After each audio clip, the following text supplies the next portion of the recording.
தேவனுடைய நாமம் பரிசுத்தப்படுவதாக. அருமையான தேவ ஜனமே, இந்த நாளிலே இந்த வார்த்தையை கொஞ்சம் தியானிக்கும்படியாக தேவன் நமக்கு கொடுத்திருக்கிற நல்ல பாக்கியத்துக்காக ஸ்தோத்திரம். இயேசு கிறிஸ்து ஒரு வார்த்தையை சொல்லியிருக்கிறார் மலை ஜெபத்தில், தேவனுடைய ராஜ்யம் வருவதாக, தேவனுடைய நாமம் நம்மிலே பரிசுத்தப்படுவதாக என்று அவர் சொல்கிறார். தேவ ராஜ்யம் நமக்குள்ளே வர வேண்டும், தேவனுடைய நாமம் இயேசு கிறிஸ்து நாமம் நம்மிலே பரிசுத்தப்பட வேண்டும் என்று அவர் சொல்லியிருக்கிறார். அருமையான தேவ ஜனமே, தேவராஜ்யத்தின் ஆளுகை நமக்குள்ளே மீதியாய் இருக்க வேண்டும். சரி, வேதத்திலே நாம் பார்க்கிறோம், இயேசு கிறிஸ்துவுக்கு முன்பாக தேவராஜ்யம் யோவான் ஸ்நானங்களுக்குள்ளே நிறைவாய் இருந்தது. தேவராஜ்யம் இயேசு கிறிஸ்துவுக்குள்ளே ஞானஸ்நானம் எடுப்பதற்கு முன்பாகவே நிறைவா இருந்தது. அவருக்குள்ளே அதிகமாக தேவராஜ்யம் இருந்தது, பிதாவின் ராஜ்யம் இருந்தது என்று சொல்லலாம்.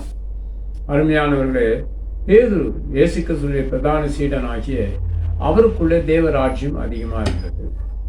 அப்புறம் பரிசுத்த பவுலுக்குள்ள விசேஷமான தேவராஜ்யம் விசேஷ முறையில் அவருக்குள்ள செயல்பட்டது. அந்த பரிசுத்த பவுல் தான் புறஜாதிகள் மத்தியிலே ஊழியம் செய்தார், சபைகளை ஸ்தாபித்தார், ஜப கோபுரங்களை ஸ்தாபித்தார், ஜப கூடுகைகளை ஸ்தாபித்தார். பெரிய பெரிய விஷயங்களை எல்லாம் அவர் செய்திருக்கிறார். அவருக்கு எல்லாம் நியாய பிரமாணத்தின்படி எல்லாவற்றையும் கற்று தேறின மனிதன். யாரிடத்துல எப்படி பேச வேண்டும், யாரிடத்துல அதிகமாக பேசக்கூடாது, இவையெல்லாம் ஒரு சைக்காலஜிக்கல்.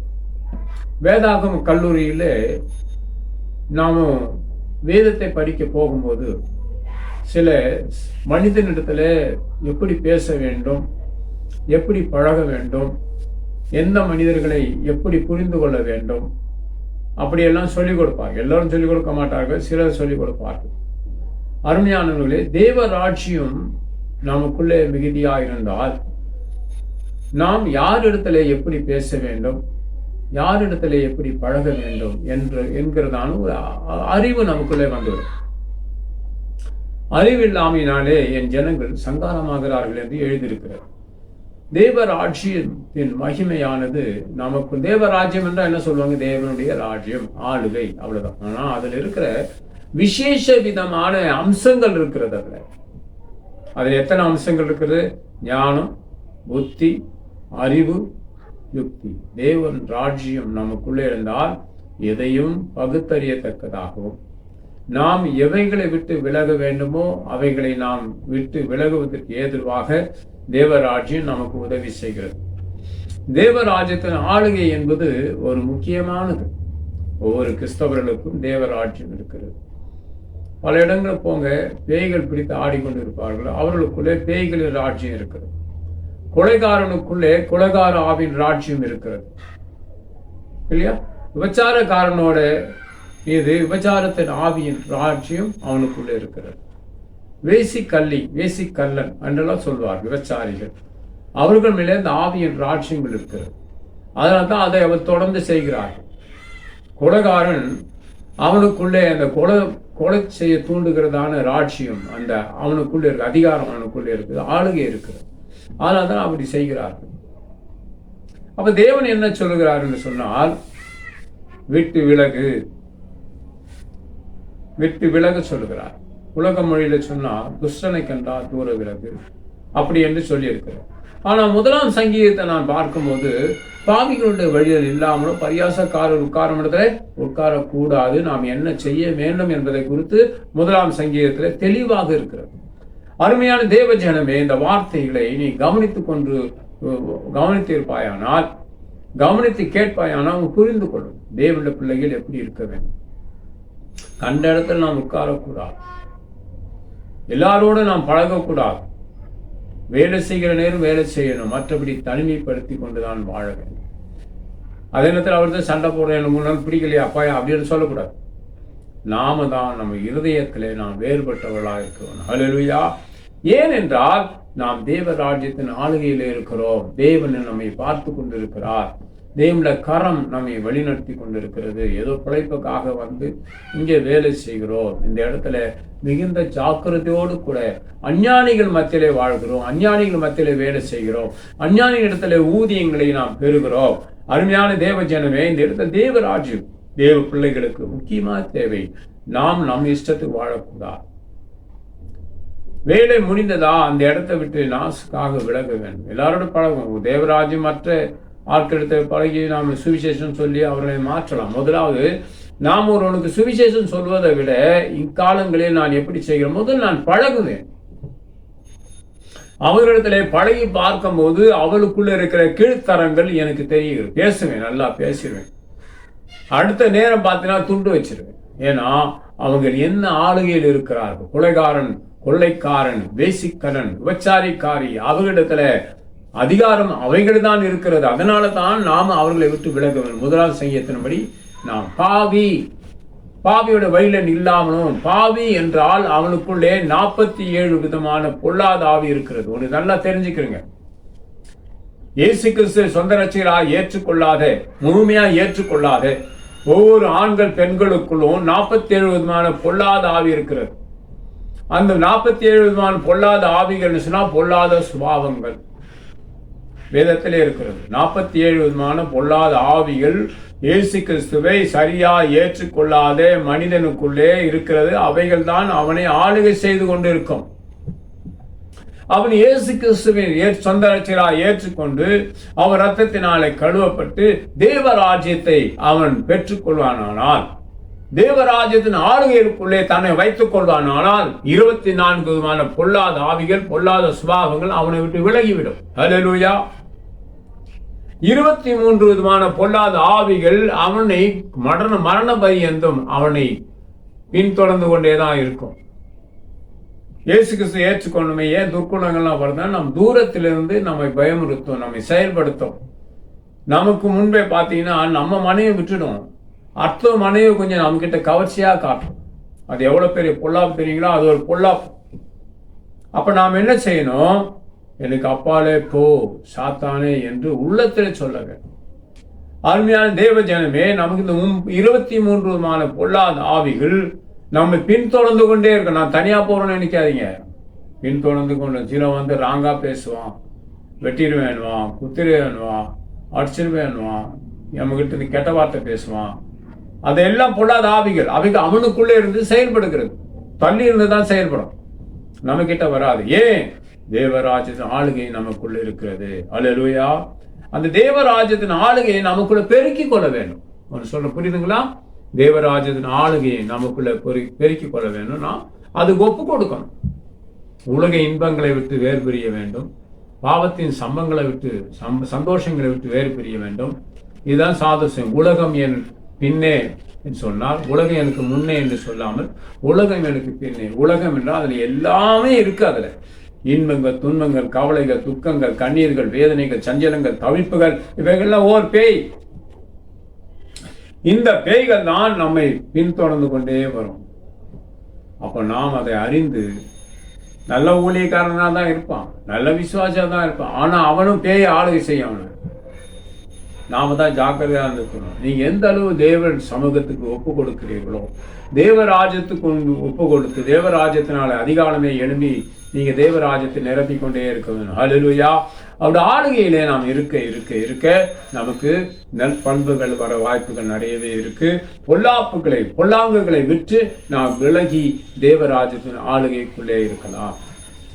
அக்காலங்களில் எல்லோரும் தேவராஜ்யத்தின் ஆளுகைக்குள்ளே இருந்தார்கள், தேவனை தேடினார்கள், தேவன் வந்து பேசுகிறார். நீங்க தேவனுடைய ராஜ்யத்தில் ஆளுகைக்குள்ள இல்லைன்னா தேவன் உங்களோடு பேசும்போது உங்களுக்கு கேட்காது. சரி, தேவராஜ்யத்தின் ஆளுகையிலே இருக்கிற மனிதன் எப்படி இருப்பான்? கரங்களில் சுத்தம் உள்ளவனும் இருதயத்திலே மாசற்றவனாய் இருப்பான். அல்லேலூயா. ஏசாயா புஸ்தகம் 59 அதிகாரத்திலே பார்த்தீங்கன்னா, விரல்களினாலும் கரங்களினாலும் செய்த பாவங்களே உங்களுக்கும் தேவனுக்கும் பிரிவினை உண்டாக்கி. அப்ப தேவராஜ்யம் நமக்குள்ள இருந்தா இவைகளை நம்மை விட்டு விலக்கி விட்டால் தேவராஜ்யம் நம்மை ஆளுகை செய்ய வாய்ப்புகள் இருக்கிறது. அருமையான தேவ ஜனமே, கவனமாயிருந்து தேவராஜ்யத்தின் ஆளுகைக்குள்ள உங்களை வைத்துக் கொள்ளுங்கள். தேவ சமாதானம் உங்களை ஆளுகை செய்வதாக. God bless you. Praise the Lord. ஜெபம் பண்ணாங்களா? சர்வவல்லமையுள்ள தேவனே, உங்களுடைய ஜனங்களை ராஜ்யத்தின் ஆளுகைக்குள்ளே வைத்துள்ளோம். ராஜ்யத்தின் ஆளுகை நான் நிரப்பி அறணும். எங்களையும் நிரப்ப ராஜா. நான் உன்னை விட்டு விலகுவதும் இல்லை, உன்னை கைவிடுவதும் இல்லை என்று சொன்ன வார்த்தை எங்களை ஆளுகை செய்யற்றும். உங்களுடைய திருக்கரங்களிலே ஜனங்களை அர்ப்பணிக்கிறோம். இந்த என்னோட வீடியோ பார்க்கிற ஒவ்வொருவரும் ஆளுகைக்குள்ளே இருக்கட்டும். இயேசு கிறிஸ்து வல்லமையுள்ள நாமத்தில் பிதாவே, ஆமென். Praise the Lord. God bless you. Praise the Lord. அருமையானவர்களே, இந்த யாக்கோபு எழுதின புஸ்தகத்திலே ஒரு வாக்கியம் இருக்கிறது. அதை நாம் படிக்க கேட்கலாம். நன்மையான எந்த ஈவும் பூர்ணமான எந்த வரமும் பரத்திலிருந்து உண்டாகி பரத்திலே ஜோதிகளின் பிதாவினிடத்திலிருந்து இறங்கி வருதான். பாருங்க எவ்வளவு விசேஷ தன்மையை பாருங்க. இறங்கி வருகிறது. நீங்க தேவனை தேடும் போது அது இறங்கி வருகிறது. அல்லேலூயா. தேவனை தேடுகிறவர்களுக்கு, கர்த்தரை தேடுகிறவர்களுக்கு ஒரு நன்மையும் குறைபடாது என்று இருக்கிறது. அருமையானவர்களே, தேவனை தேடும் போது இறங்கி வருதான். நீங்க பாக்குறீங்களா? அதை இறங்கி வர்றத பார்க்க முடியல, ஆனா இறங்கி வருகிறது. அதுதான் நாம அடையக்கூடாதபடிக்கு இந்த பொல்லாத ஆவிகள் தடை பண்ணு. வானமண்டலத்தில் பொல்லாத ஆவிகள், நாம் ஜெபிக்கும் போது நாம் தேவராஜ்யத்தின் ஆளுகள் இருக்கிறோம், தேவ பிள்ளைகளா இருக்கிறோம். அருமையானவர்களே, தேவனிடத்தில் பேசுகிறோம், அது இறங்கி வருகிறது. நாம் கேட்கிறதுக்கு தேவன் பதில் கொடுக்கிறார். இறங்கி வருகிறது. அவைகளை நாம் அடைந்து கொள்ள கூடாதபடிக்கு வானமண்டலத்தின் பொல்லாத ஆவிகள் தடை போடுகிறது. அவைகளை அகன்று போக செய்ய வேண்டும். Praise the Lord. அவைகள் நாம் அகன்று போக செய்ய வேண்டும். நாம் என்ன செய்யணும்? தேவராஜ்யத்தின் ஆளுகையில் இருக்கும். தேவனிடத்தில் உண்மையை பேசணும். உள்ளதை உள்ளதென்றும் இல்லாததை இல்லை என்று அவனிடத்தில் சொல்லணும். ஆண்டவரே, நான் பலவீனன், நான் குற்றவாளியா இருக்கிறேன், என்னை மன்னி ஆண்டவரே, நான் குற்றம் செய்தேன், என்னை மன்னி ஆண்டவரே.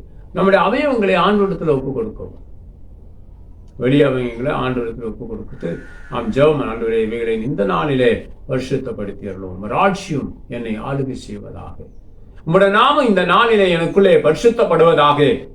ராஜ்யம் முழுமையாய் என்னை ஆளுகை செய்யட்டும். என் மனைவி பிள்ளைகளை ஆளுகை செய்யட்டும். என் குடும்பத்தாரை ஆளுகை செய்யட்டும்.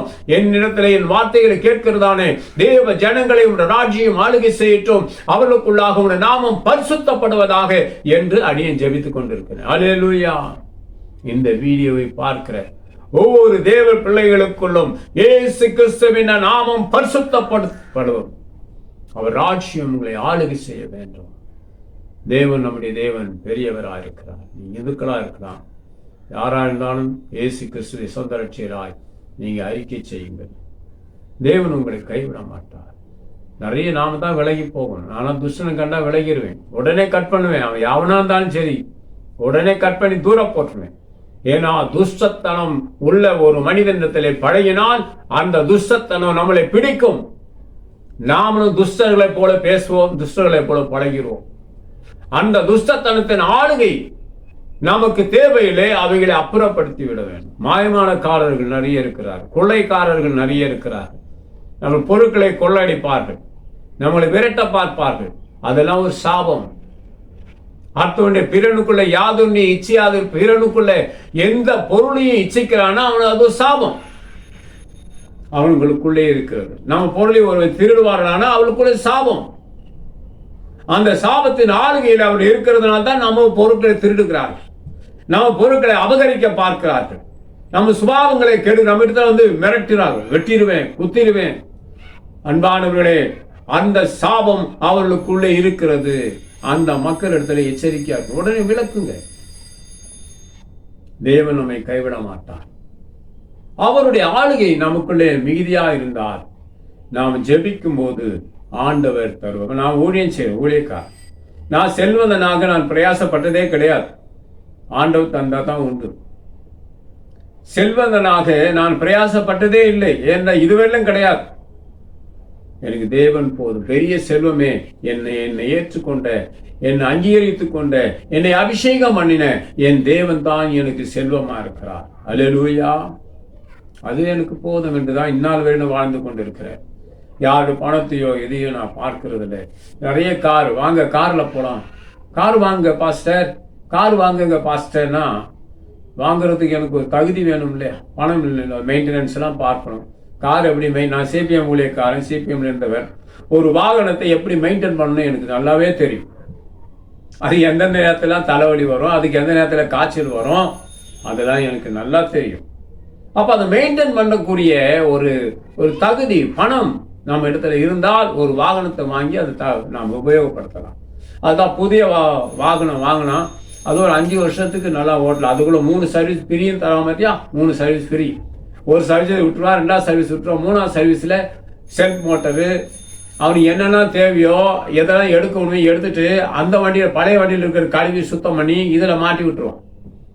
நம்ம வண்டி ஒரு 4 வருஷம் ஓடின உடனே அவ்வளவு என்ன செய்யும், அதன் வேலையை காட்டிடும். ஏன்னா பழைய சாமான் உள்ள போட்டிருக்கிறான். இதுதான் சர்வீஸ் சென்டர்களே நிறைய நடக்குது. அக்கிரமக்காரர்கள் இதோ போனதான் பொல்லாத ஆவி உள்ளவர்களை அழிக்க வேண்டும். நம்பிக்கை துரோகம் செய்கிறவர்கள், பணம் கொடுத்து வாகனம் வாங்கியிருக்கிறான், அவன் பொருளை திருடுனாங்களா, டிஸ்கை மாத்துறான். ஒரு 6 மாசம் 2-3 வருஷம் டிஸ்க் தேஞ்சு போகுது. ஏன் சேகுது? பிரேக் ஷூ மாத்தலாமா சார், டிஸ்க் அடி வாங்கியிருக்கு, நாங்கன்னா அப்படியே வண்டி ஓட்டுறோம். டிஸ்கை மாத்திருக்கா. சர்வீஸ் சென்டர்ல எச்சரிக்கையா இருங்க. வண்டி வாங்கிட்டீங்கன்னா அந்த 3 ஃப்ரீ சர்வீஸுக்கு வண்டி கொண்டு போகாதீங்க. எங்களுக்கு மெக்கானிக் இருக்காங்க, நாங்கள் பார்த்துக்குவோம். நல்ல ஒரு மெக்கானிக்கை பழகி வச்சுக்கிறோங்க போதும். நம்பிக்கைக்குரிய ஒரு மெக்கானிக் இருந்தால் போதும், உங்களோட வாகனங்கள் நன்றாக இருக்கும். இந்த ஃப்ரீ சென்டருக்கு ஃப்ரீ சர்வீஸ்க்கு தயவு செய்து வண்டிகளை கொண்டு போகாதீங்க. அது ஆபத்து, உங்களுக்கு வேதனையும் உண்டாக்கி. இதை எதுக்காக சொல்லுகிறேன் என்றால், பொல்லாப்பு நிறைந்த நிறைய ஆட்கள் இருக்கிறார். திருடுகிறவர்கள், கொள்ளுகிறவர்கள், அழிக்கிறவர்கள், இப்படியாப்பட்டவர்கள் இருக்கிறார்கள். பிறருக்குள்ளே யாதொன்றியும் நாம் இச்சைக்கூட. தேவன் பிள்ளைகள் ஐஸ்வர்யவானாக நான் பிரயாசப்படுகிறதில்லை. ஏன்னா தேவனுடைய ஊழியக்காரன். ஐஸ்வர்யத்தை அவர்தான் தரணும், செல்வங்களை அவர்தான் தரணும். நான் போய் திருடவோ, பொய் சொல்லவோ, ஏமாற்றவோ இதுவெல்லாம் செய்ததே கிடையாது. என்னை அழைத்த தேவன் மகா பரிசுத்தமான தேவன், அவர் மேன்மை உள்ள தேவன். அவர் ஆதரவு எனக்கு கிடைத்தது பெரிய விஷயம். என் பரிசுத்தவங்களை என்னை நல்லது போல வளர்த்தார். நிறைய ஆலோசனைகள் கொடுத்தார். வேகமா நிறைய சிபிஎம் ஊழியக்காரர்களுக்கு கூட அந்த ஆலோசனை வராது. ஆனா எனக்கு அந்த ஆலோசனைகள் வந்து கொண்டிருக்கிறது. அதன்படி வாழ வேண்டும் என்று உடனுக்குடனே ஒப்பு கொடுப்பேன். இது வேண்டாம், அது வேண்டாம், அது வேண்டாம், இது வேண்டாம், எனக்கு ஆண்டவர் போதும், எனக்கு இருக்கிற அந்த டிபிஎம் அந்த உபதேசம் வாழணும், இது வேண்டாம், பணம் வேண்டாம், பொருட்கள் வேண்டாம், எல்லாம் தூக்கி வீசிட்டு தனிவாரமாக ஆண்டவரிடத்துல ஒப்பு கொடுத்து வாழ தேவன் எனக்கு உதவி செய்தார். அந்த வளர்ச்சி தான் இன்றைக்கு என்னை அருமையா பாதுகாத்து வளர்க்கிறது. பாருங்க, தனிமையா வாழ்றேன், எந்த இன்பங்களையும் அனுபவிக்கலாம், என்னை யாரும் பார்க்க போறதில்லை, ஏன் செய்கிறேன்னு கேட்க போறதும் இல்லை. தேவன் ஒருவர் என்னை காண்கிறார். என் கரங்களை சுத்தமா வைத்துக் கொள்கிறேன், விரல்களை சுத்தமா வைத்திருக்கிறேன். யாரிடத்தில் அன்பா பழகுவேன், தீங்க கண்டா விலகி விடுவேன். நல்லா நெருங்கி நல்லவன் பழகினா புத்தி சொல்லுவேன், நெருங்கி பழகினா கொஞ்சம் கண்டனம் பண்ணி புத்தி சொல்லுவேன். செய்யாதுங்க, விட்டுருங்க, புத்தி சொல்லுவேன். கேளாதவனே விட்டுருவேன், அவன் பின்ன போகக்கூடாது. நமக்கு ஆண்டவர் போதும். அருமையான தேவ ஜனமே, தேவராஜ்யத்தின் ஆளுகை இருந்தால் நமக்கு ஜெபத்துக்கு பதில் உடனே கிடைக்கல அப்படின்னா நாம் ஜெபிக்கிறது. தேவ ஜனங்களுக்கு பேசுகிறேன். ஒரு ஊழியக்காரன் ஐஸ்வர்யவனாய் தன்னை மாற்றிக்கொள்வதற்கு உபாய தந்திரங்களை தெரிந்து கொள்ளவே கூடாது. அது நல்லதில்லை. பொய் சொல்லணும், ஏமாத்தணும், நடிக்கணும், அவர்களுக்கு ஏற்ற அப்படி பேசணும். இப்படிதான் நிறைய பேர் பணக்காரன் ஆகிறாங்க, ஏமாத்தி பொய் சொல்லி எல்லாம். அது அவர்களுக்கு இங்கெல்லாம் சாப்பிடலாம். அவனுக்கு முடிவு என்று ஒன்று வரும்போது அவன் யார் இடத்துல பொய் சொன்னான், யாரை ஏமாற்றி இருக்கிறான், யார் பணங்களை அபகரித்து இருக்கிறான் என்று மரணத்தின் கூர் எங்கே, அந்த மரணத்தின் கூர்ல தான் இவனுக்கு அது நினைவு வரும். அப்ப அவனுக்கு அது மனஸ்தாப்பட தெரியாது, உடனே தன்னை சரிப்படுத்த தெரியாது. அதான் சகைவு இயேசு கிறிஸ்துவை பார்த்து சொல்கிறார்,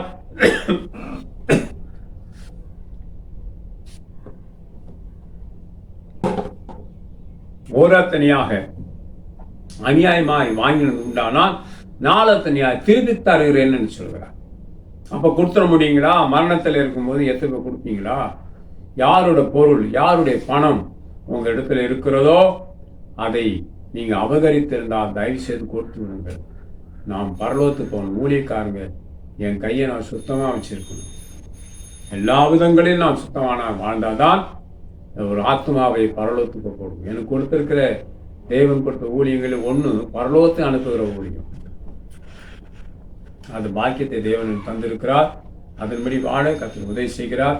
எச்சரிக்கையாருங்க, தேவராஜின் ஆளுகைக்குள்ள இருங்க. கர்த்தர் உங்களை ஆசீர்வதிப்பார்.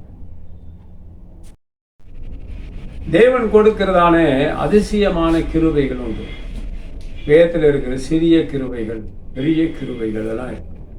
அப்படி சொல்லி இருக்கிறார். அருமையான தேவ ஜனமே, தேவ ஜனங்கள் நீங்க செல்வந்தர்கள் ஆக வேண்டும். அதான் என்னோட ஆசை.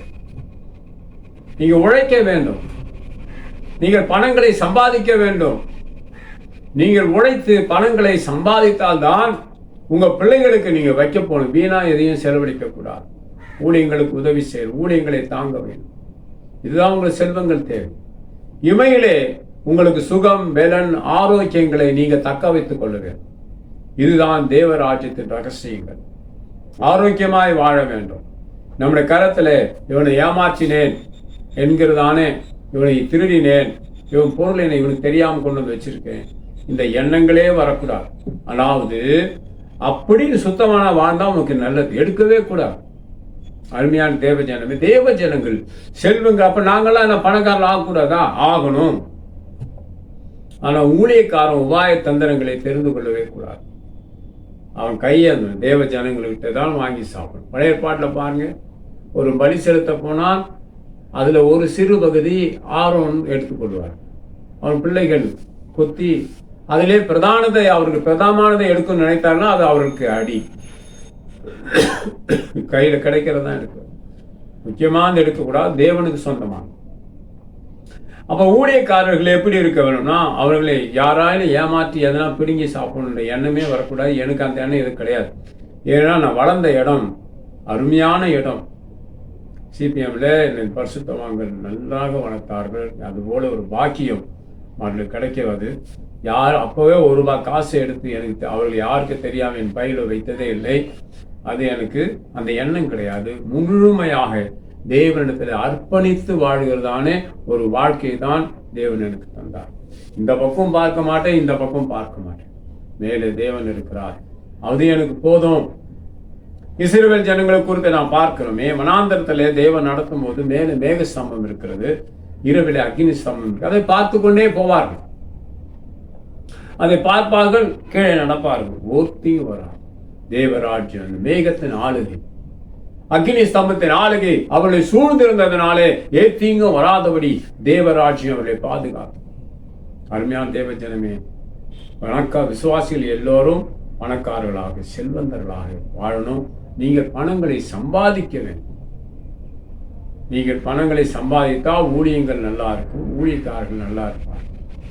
நான் போய் எங்கன்னா போய் இது பண்ண முடியுமா? எனக்கு தேவை தேவராஜ்யத்தை அறிவிக்க வேணும், தேவராஜ்யத்தை ஜனங்களுக்குள்ளே ஸ்தாபிக்க வேணும். தேவராஜ்யத்தை பெற்ற ஜனங்கள் தேவராஜ்யத்தை இழந்திருப்பார்களானால் அவர்களுக்குள்ளே ஒரு மனஸ்தாபத்தை வரவழைத்து, ஆண்டவரே இரக்கம் பாராட்டும், உங்கள் மக்கள் மீது ராஜ்யம் இறங்கி அவரை ஆளுகை செய்யட்டும், அந்நிய ராஜ்யங்கள் அகன்று போகட்டும் என்று ஜெபித்து உங்களுக்கு தேவனுக்கு நடுவில் இருந்து வேலை செய்கிறதா என்னோட வேலை. அப்படியே நான் கல்லனா இருந்தா, நான் ஒரு பொம்பளை பொறிக்கையா இருந்தா, நான் ஒரு ஏமாத்துக்காரனா இருந்தா இதெல்லாம் செய்ய முடியாது. அப்ப இதெல்லாம் செய்யணும்னா என் கரங்களை சுத்தமாக வைத்துக்கொள்ளும், எண்ணங்களை நான் சரியா வைத்துக்கொள்ளும். ஒரு விசுவாசி மரண தருவாயில் இருக்கிறார்னா அவரை நாம் சரிப்படுத்தி அவரை பரலோகத்தில் அனுப்ப அந்த வேலையை நிறைய செய்திருக்கிறார் தேவனை என்னை கொண்டு சிபிஎம்லே. அதனால எனக்கு பொறாமைக்காரர்கள் எனக்கு ரொம்ப துன்பங்களை கொடுத்திருக்கிறார். அருமையான தேவ ஜனமே, நீங்கள் செல்வந்தர்களாக வேண்டும், நீங்கள் பணங்களை சம்பாதிக்க வேண்டும், பணங்களை தக்க வைக்க வேண்டும். வீணு செலவுகள், வீணான ஆடம்பரங்களுக்கு செலவழிக்கிறதை விட பணங்களை தக்க வைத்துக் கொள்ளுங்கள். இனி கொஞ்சம் பணம் இருக்குது, நாம் ஒரு இடம் போவோம், சுற்றி பார்த்துட்டு வருவோம், அது 10,000 ரூபாய் செலவு பண்ணுறதுனால உனக்கு என்ன லாபம்? மனைவி புருஷர்களுக்கு சிக்கனமா இருங்க.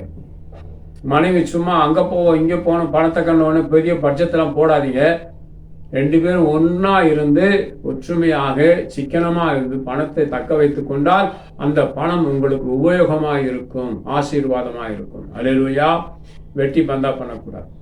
தேவ ஜனங்களை எச்சரிக்கையா. இப்ப நான் தேவனுடைய ஊழியக்காரன், நான் எப்படி இருக்கணும்? தேவராஜ்யத்துக்காக தான் வாழணும். யாரையும் ஏமாற்றியெல்லாம் வாழணும் இதுவெல்லாம் கிடையாது. யாரிடத்துலையும் எந்த காசு நான் வஞ்சித்தது கிடையாது. ஆண்டவர் போஷிப்பார். எனக்கு வசதியெல்லாம் ஒன்றும் இல்லைங்க, ஆனால் தேவன் உதவி செய்வார். என் வீடியோ பார்க்க நீங்கள் கூட உதவி செய்யலாம். விரும்பினால் உதவி செய்யலாம். நான் கூகுளில் போங்க, சர்ச் ஆஃப் பெண்டிகேஷன் மிஷன் .church என்று நீங்கள் பிரிண்ட் பண்ணி ஓகே கொடுத்தீங்கன்னா எங்களை பற்றி உள்ள டீட்டெயில் உங்களுக்கு வந்துடும். அது இல்லைன்னா அப்போஸ்தலர் ஜே இருதயராஜன் போட்டால் யூடியூப்ல போயிட்டு அப்போஸ்தலர் ஜே இருதயராஜன் போட்டால் என் வீடியோ வந்துவிடும். அது உங்களுக்கு பிரயோஜனம் வந்தால் பாருங்க. நான் யார்கிட்ட பணம் கேட்கறேன்னு தப்பா நினைச்சுக்காதீங்க. சிலர் கேள்விப்பட்டேன், உங்களுடைய இது தெரியல, நான் உங்களுக்கு நான் எதையும் காணிக்க அனுப்ப உங்களை மாதிரி ஊழியக்காருக்கு அனுப்பாம யாருக்கோ கொடுக்குறோங்க, உங்களுக்கு அனுப்பணும்னா உங்கள் டீட்டெயில் சொல்லுங்கன்னு சொல்றாங்க. அப்படி யாருன்னா என் வீடியோ பார்த்தீங்கன்னா இந்த இதுவும் பாருங்க. தேவ ஜனங்களுக்கு உதவி செய்யுங்க, சகல சபையார்களும் உதவி செய்யுங்க.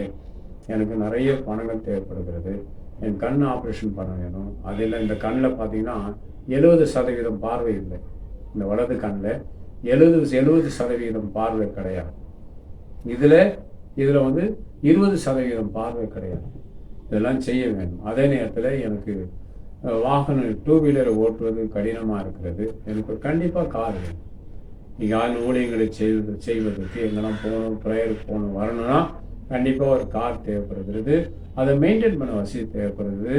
எனக்கு சொந்த வீடு கிடையாது. என் வீட்டில் தங்கம் வெள்ளி எதுவுமே கிடையாது.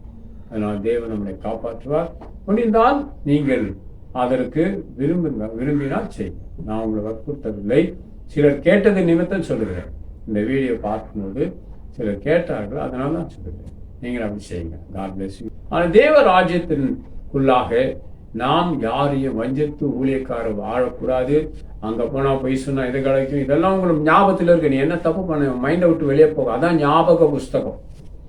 நீ எந்த நேரத்தில் என்ன பண்ணீங்க, யாரை ஏமாத்தினீங்க, யாரை வஞ்சித்து மோசப்படுத்தினீங்க, எந்த குடும்பத்தை மோசப்படுத்தினீங்க, இது எல்லாம் உங்க மனதில் இருக்கிறது. அது உன்னை விட்டுட்டு போகாது. அது மரண தருவாயில் இருக்கும்போது அது உனக்குள்ள இருந்து வெளிப்படும். உனக்கும் தேவனுக்கும் இடையில இருள் போல தோன்றும். நீ தேவனத்தை நெருங்க முடியாது. அப்ப உன் ஆவி எங்க போகும்? எவைகள் உன்னை ஆளுகை செய்து கொண்டிருக்கிறதோ அவைகள் தான் உன் ஆவியை கொண்டு போகுமே ஒழிய தேவ தூதர் வரமாட்டார்கள். காரணம், உனக்குள்ள தேவராஜ்யம் இல்லை. நீ செய்த விரலினால் கரங்களினால் செய்த பாவங்கள், உதடுகளினால் செய்த பாவங்கள், கபட நாவே உனக்கு என்ன கிடைக்கும் இருக்கிறது. கபடத்தனமாய் பேசி ஏமாத்தி நயவசனிப்பாய் ஒருவிடத்துல ஊழியக்காரன் போய் ஏமாத்தி பணங்களை வாங்கினால் நீ சாகும் பொழுது உனக்கு முன்பே உன் பாவம்னா கரக வெற்றுவேன் குத்துவேன் இதெல்லாம் இருக்கு. இதுதான் பேதான் இல்லை. நீ பேச்சின பேச்சு யாரை ஏமாத்தினேன் அதை எல்லாமே உனக்கு உங்களால் அடிக்க பண்ண முடியாது. அந்த பார்த்து விட முடியாது. சகைவு சொல்கிறார், ஒரு ரத்தனையாய் வாங்கினதானால் 4 ரத்தனையாய் திருப்பி தருவது. ஒரு விசுவாசி, ஒரு தெய்வ மனுஷன், ஆண்டவராய் இயேசு கிறிஸ்துவே அவனை பற்றி தெரிஞ்சு அவங்க வீட்டுக்கு போய் தங்குறாரு. அவரிடத்திலே இவன் உண்மையான அறிக்கை பண்ணுகிறான்னா இவன் எவ்வளவு பெரிய உத்தமமான தெய்வ மனிதனாக இருந்திருக்கலாம் என்பதை யோசித்துப்பான். அவன் தெரிந்துதான், அவன் வாதியை அறிந்துதான் அவங்க வீட்டில் தங்கணும்னு சொல்லிட்டு போறார். அவரிடத்திலே இவர் அறிக்கை பண்ணுகிறார். ஒரு ரத்தனையாய் வாங்கினோம்னா 4 ரத்தனையாய் திருப்பி தருகிறார். எவ்வளவு பெரிய உத்தம தேவ மனுஷன் அவன். இது போல ஏன் நாம நீங்க எந்த ஊழியக்காரி யாரெல்லாம் ஏமாத்துவீங்க? கொண்டு கொடுத்துருங்களா பார்ப்போம், கொண்டுங்களா பார்ப்போம். எத்தனை பேரை ஏமாத்தி எத்தனை லட்சம் கோடி ஆயிரங்களை சேகரித்து வச்சிருப்பீங்க. கொண்டு கொடுங்க. எனக்கு ஒரு ஊழியக்காரன் இல்லை, இப்போ உயிரோடு இல்லை இருந்தாலும். ஆனா நிறைய சிங்கப்பூர்ல ஒரு ஊழியக்காரு கிடைக்கிற நன்மையை அவனுக்கு எடுத்திருக்கிறார். ஒரு சகோதரன் சொன்னா, ஐயா நான் மலேசியா நாட்டுக்கு இங்கேருந்து கடன் வாங்கி தான் போனேன், ஊழியம் செய்த எதனா கிடைக்கும் குடும்பத்துக்குன்னு. அந்த இடத்துல இந்த ஆளு என்னை பத்தி தப்பா பேசி எனக்கு எதுவுமே கிடைக்க விடாம பண்ணிட்டான், ஊழியங்களையும் கெடுத்து போட்டுட்டான். அப்ப எப்படி பரலோகத்துக்கு போவான்? 3 பேர் சொல்லிட்டாங்க என்கிட்ட செத்தப்புறம்.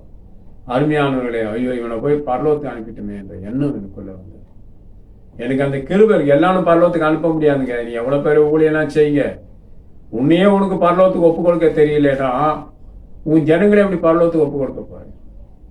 நீ போறதுக்கே வழி தெரியல உனக்கு.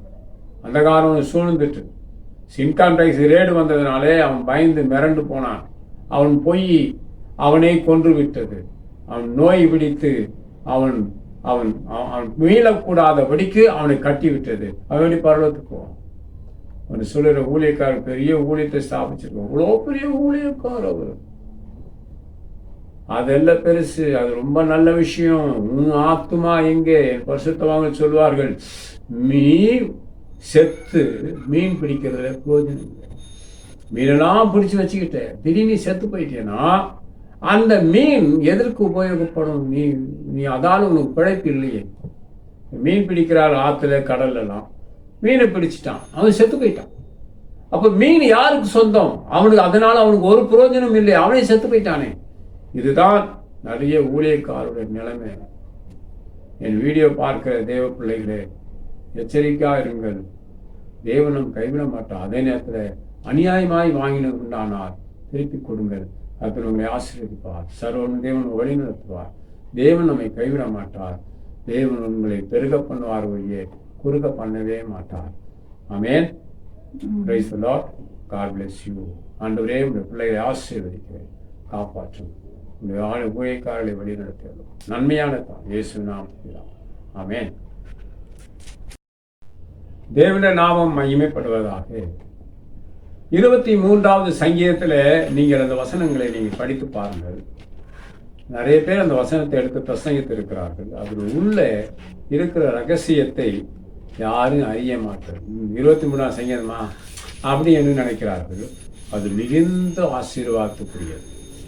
தேவ ஜனங்கள் மிகுந்த ஆசீர்வாதமாக இருப்பதற்கு அது வழிகாட்டியா இருக்கிறது. அல்லேலூயா. அதை படிக்க சொல்றேன், கொஞ்சம் கேளுங்க தயவு செய்து. கர்த்தரின் மேய்ப்பராய் இருக்கிறார். பாருங்க, தேவன் எனக்கு கடவுள் எனக்கு மேய்ப்பராய் இருக்கிறார். நான் தாழ்ச்சி அடையினா என்ன அர்த்தம்?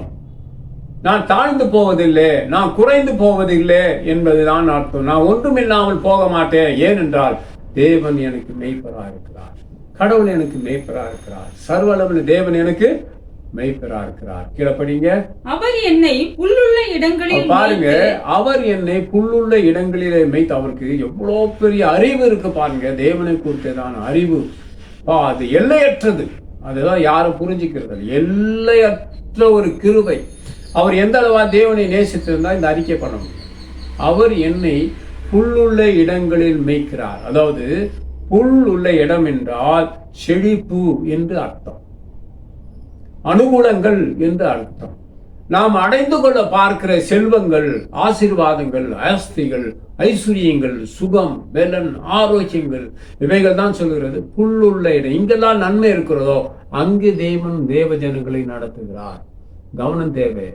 படிங்க. அதுக்கு மேல அமர்ந்த தண்ணீர்கள் அண்டையில் என்னை கொண்டு போய் எல்லா இடத்திலும் நன்மைகள் இருக்கிறது.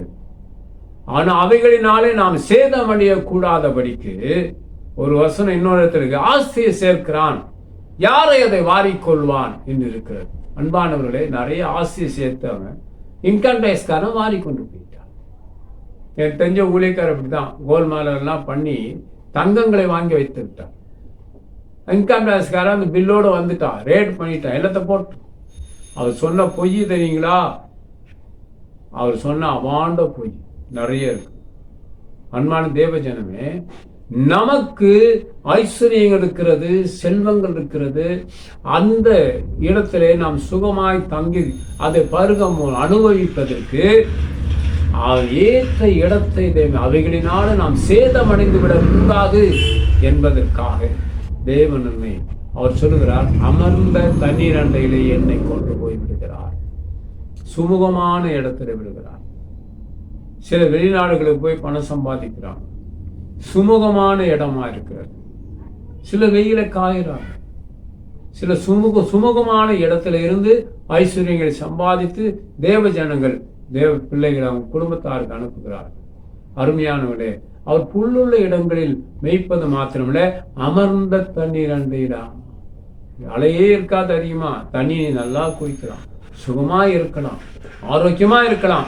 அப்படிப்பட்டதான ஒரு சூழ்நிலையை தேவன் உங்களுக்கு உருவாக்கி தருவார் என்பதுதான் அவர் சொல்கிறார். அமர்ந்த தண்ணீர். கீழே படிங்க பார்க்கலாம். அவர் என் ஆத்துமாவை தேற்றி. அவர் பாருங்க, ஆத்துமாவை தேற்றுகிறார். இன்னொருத்தர் இருக்கிறது, உன் ஆத்மா மகனே, உன் ஆத்மா வாழ்வது போல நீ எல்லாவற்றிலும் வாழ்ந்து சுகமா இருக்கணும். இதுதான் அந்த சங்கீதத்தில் இருக்கிற ஒரு வார்த்தை. எப்படிங்க படிங்க மறுபடியும் அந்த இடத்தை. அவர் என் ஆத்துமாவை தேற்றி. ஆத்துமாவை தேவனாலே தேற்றப்பட வேண்டும். அல்லேலூயா.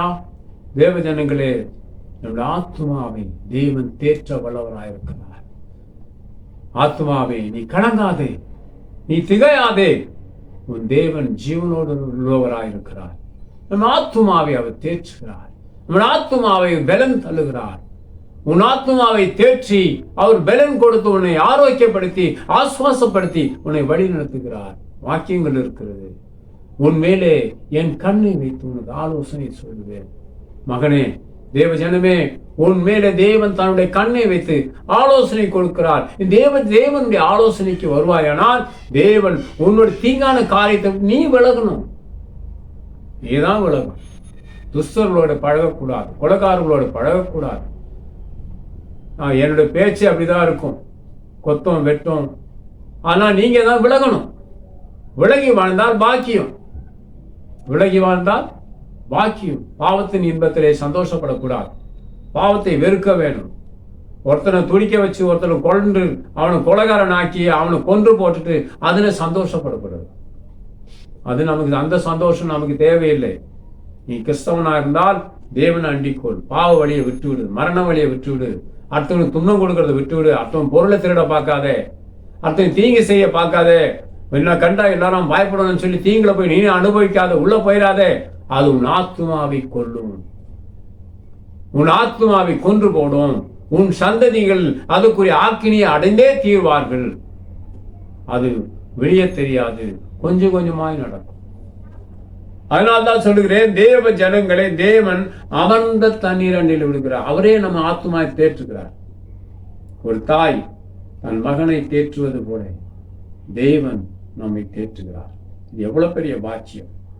தேவனிடத்தில் அண்டிக் கொள்ளுகிறவர்கள், தேவனை அண்டிக் கொள்ளுகிறவர்கள் பாக்கியவான்களா இருக்கிறார்கள். அல்லேலூயா. ஒரு வீட்டுக்கு உள்ள இருந்தா நான் பிரசங்கம் பண்றேன், இதே ஒரு மேடையிலிருந்து பிரசங்கம் பண்ணா வாய்ஸ் வேற மாதிரி இருக்கும். பக்கத்தில் உள்ளவங்க யாரும் இதை கேட்டு ஏதோ சொல்லிடக்கூடாது என்பதற்காக தான் கொஞ்சம் லகுவாக பேசுகிறேன். மேடை பேச்சு வேற, ஒரு சபையில பேசுகிற பேச்சு வேற. அருமையான தேவ ஜனமே, இப்ப நான் இருக்கிறது என் வீட்டுக்குள்ள இருந்து பேசுகிறேன். தேவன் என் வாய்ஸ் அதிகமா மற்றவர்களை காதலை கேட்கக்கூடாது என்பதற்காக இந்த செல்லை பார்த்து பேசிக்கொண்டிருக்கிறேன்.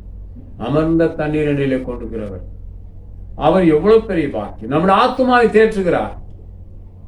எத்தனையோ மனிதர்கள் தன் ஆத்துமாவை ஆத்துமா தேர்தல் அடைவதற்காக, அவர்களுடைய ஆத்துமாக்கள் தேர்தல் அடைவதற்காக எங்கெல்லாம் நடந்து செல்கிறார்கள், ஓடி ஓடி செல்கிறார்கள். ஆத்துமா தேர்தல் இல்லையே, ஆத்துமா தேர்தல் அடையும் இல்லையே, அவர்கள் தேர்தல் இல்லை, நிம்மதி கிடையாது. வேற இடத்துக்கு ஓடுகிறார். இங்க ஓடலாமா, அங்க போலாமா, எங்கெல்லாம் போய் தங்கி இருக்கலாமா? தேர்தல் கொடுக்கிற தேவன் நம்முடைய தேவனா இருக்கிறார். அல்லேலூயா. உன் ஆத்துமாவை அவர் தேற்றுவார், உன் ஆத்துமாவை அவர் தாங்கி பிடிப்பார், உன் ஆத்துமாவை அவர் வழிநடத்தி பலப்படுத்துவார். அல்லேலூயா. அதான் உன் ஆத்மா வாழ்வது போல வாழ வைக்கிறார். உன் ஆத்மாவை வாழ வைத்து அவர் சொல்கிறார், நீ எல்லாவற்றிலும் வாழ்ந்து சுகமாயிருக்க பண்ணுவார். அதான் சங்கீதத்துல படிக்கிறோம், அமர்ந்த தண்ணீரிலே என்னை கொண்டு போய் விடுகிறார்.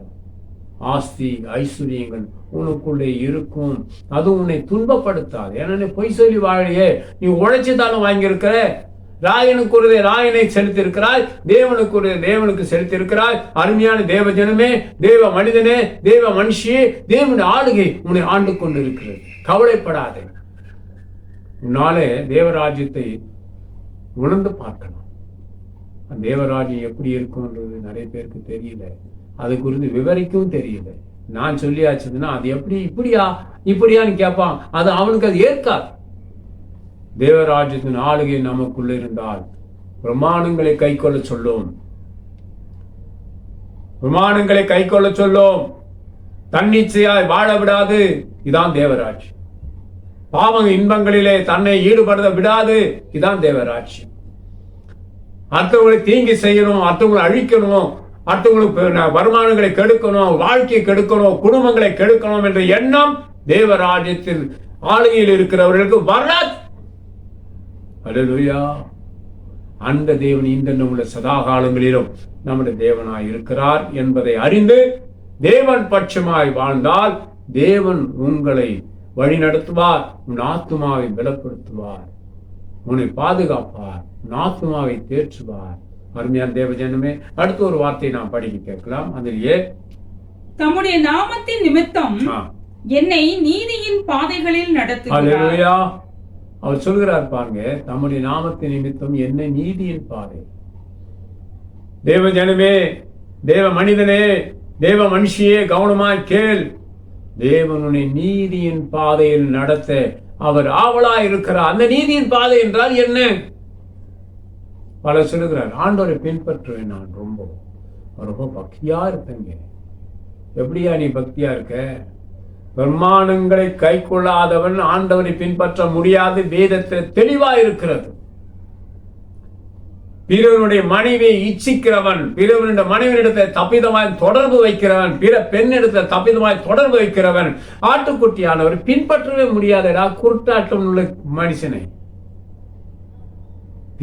பிறத்தியுடைய மனுஷனை புருஷனை இச்சிக்காது, பிறனுடைய மனைவியை இச்சிக்காது, எந்த பெண்ணையும் உன் நினைவில கொண்டு வராதே. உன் மனைவியை நீ நேசி, அவர் உணர்வுகளை நீ புரிந்து கொள், அவளை சரியா வைத்திருந்தான் உனக்கு ஆசீர்வாதம். அல்லேலூயா. அவர் தேற்றி நம்மை வழிநடத்த. மறுபடியும் அதை படிங்க. அவர் என் ஆத்துமாவை தேற்றி தம்முடைய நாமத்தின் நிமித்தம் என்னை நீதியின் பாதைகளில் நடத்துகிறார். போதுங்களா? நீதியின் பாதையிலே ஒரு தேவ ஜனங்களை நடத்த விரும்புகிறார். தேவ ஜனங்கள் தேவனிடத்தில் ஒப்பு கொடுங்கள். அவர் நீதியிலே நம்மை நடத்திட்டோம். அவர் நீதியிலே சமாதானம். எனக்கெல்லாம் தீங்கு செஞ்சவங்க நிறைய பேர். நீங்க நினைக்காதீங்க. தூத்துக்குடி மாவட்டத்துல கடலோரங்களில ஊழியம் செய்திருக்கு. கூட்டுப்பனை, மணப்பாடு, பெரியத்தாழை, நாடார் ஓவரி, மீனவர் ஓவரி, இந்த இடங்களெல்லாம் சென்று நான் ஊழியம் செய்திருக்கிறேன். எப்போ? 90வது வருஷம். அந்த இடத்துல என்னை அடிக்க வந்தவர்கள், துன்புறுத்தினவர்கள் ஏராளம் பேர். இன்றைக்கு அங்கு நிறைய சபைகள் இருக்கிறது. அருமையானவர்களே, ஒரு இடத்துல நான் விரட்டப்பட்டேன், ஒரு இடத்துல அடித்து அனுப்பினார்கள், ஒருவன் என மிதித்து அனுப்பினான். அந்த இடங்களிலே சபைகள் உருவாயிருக்கிறது. அன்றைக்கு பாடுபட்ட என்னை யாருக்கும் தெரியாது. அன்றைக்கு அடி வாங்கி சுவிசேஷம் அறிவித்த என்னை யாருக்கும் தெரியாது. இங்க இடத்துல அந்த இடத்துல இன்றைக்கு மீட்பு உண்டாகிறது. அல்லேலூயா. நான் அந்த இடத்துக்கு போகல, நான் கேள்விப்படுகிறேன். இங்கே சபைகள் இருக்கிறது, அங்கே சபைகள் இருக்கிறது. அன்றைக்கு ஊற்றப்பட்டேன், விதைக்கப்பட்டேன். அன்றைக்கு நான் விரட்டப்பட்ட நாயை விரட்டுவது போல விரட்டினார்கள், அடித்து விரட்டினார்கள், துப்பி விரட்டினார்கள். விளக்கு மாத்தாலே சுவிசேஷம் அறிவித்ததுக்காக என்னை அழிக்க வந்த இடத்துல இன்றைக்கு ஒரு சபை இருக்கிறது.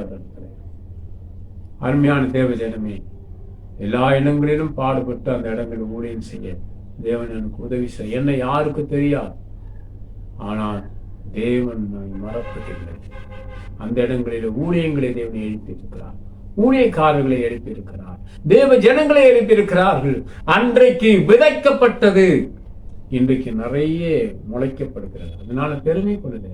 ஆண்டோடைய இரக்கம் பெரியது. நான் தேவ ஜனங்கள் எங்களை தாழ்த்தி வாழுங்கள். தேவ ஜனங்கள் தேவனுக்கு உண்மையாருங்கள்.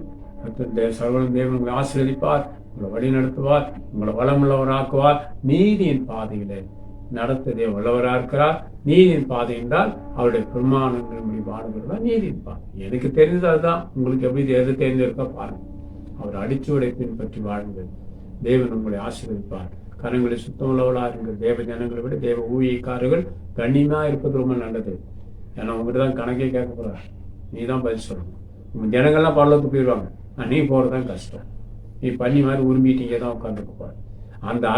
அந்த நிர்பந்தம் உனக்கு வரக்கூடாதுன்னா யாருக்குரிய பணம் பொருளும் ஏமாற்றி வீட்டில் வச்சு கொண்டு கொடுத்துரு. அப்படி இருந்தா உங்களுக்கு நல்லது. தேவன் உங்களுக்கு நன்மை செய்வார். சர்வவல்லமையுள்ள தேவன் உங்களை ஆசீர்வதிப்பாராக. Praise the Lord. God bless you. ஜெபிக்கலாங்களா?